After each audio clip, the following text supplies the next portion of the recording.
This has brought me to the conclusion that reverse racism is itself a racist word. Because no matter what your race or your religion or your ethnicity is, what matters is what you are and what you have done for yourself and your community.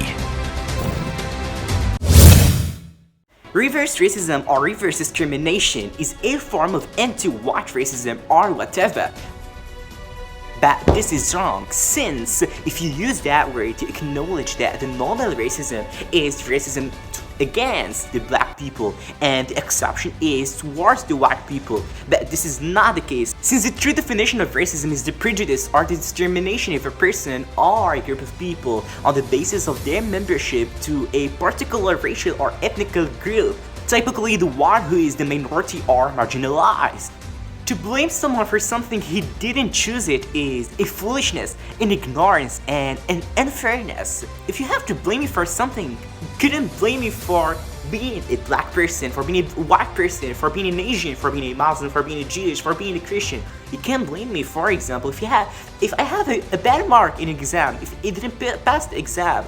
Here, you can't blame me because it's something that I deserve, it's something that I did. But to blame me for something that my Lord has chosen for me, that's something that is stupid and it's illogical.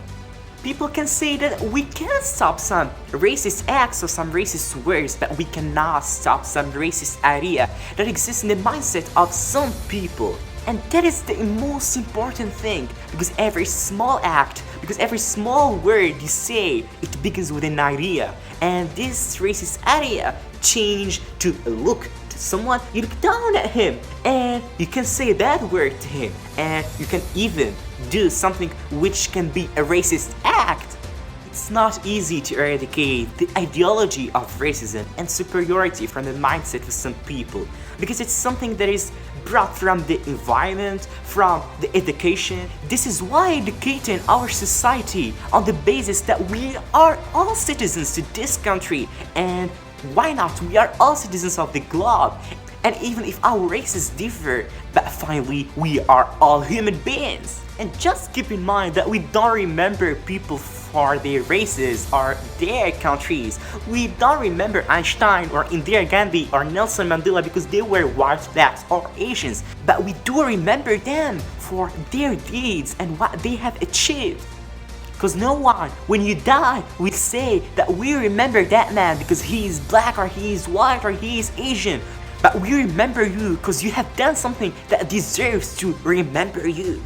Racism is an issue that exists in almost every country of the globe simply because it's a direct result of the diversity, and wherever there is a minority, racism exists, and that's something which is obvious. But it's not the case in every small country. For instance, Singapore is one of the few countries that have been able to change racism to a strength or a power, because it doesn't matter the issue itself, because it's your perception towards the issue that is important. And hopefully, the nations that couldn't go into the path of Singapore, their citizens are not really proud of saying, I'm a citizen of this country. And when you ask them, who are you? They would rather identify to their ethnic group or to their religion. They would say, I am a white, I'm an Asian, I am a black, I am a Jewish, I am a Christian, I am a Muslim, rather than saying, I have the passport of this country. Diversity is good for the governments that have chosen to let it as a sign of power, of strength, and not as a sign of division. And finally, focus on the deep message behind this video and not in the content or what I was saying. Cause we need a united nation where instead of hate, abhor, and despise, there is a lot of love and brotherhood and friendship. We need a united globe.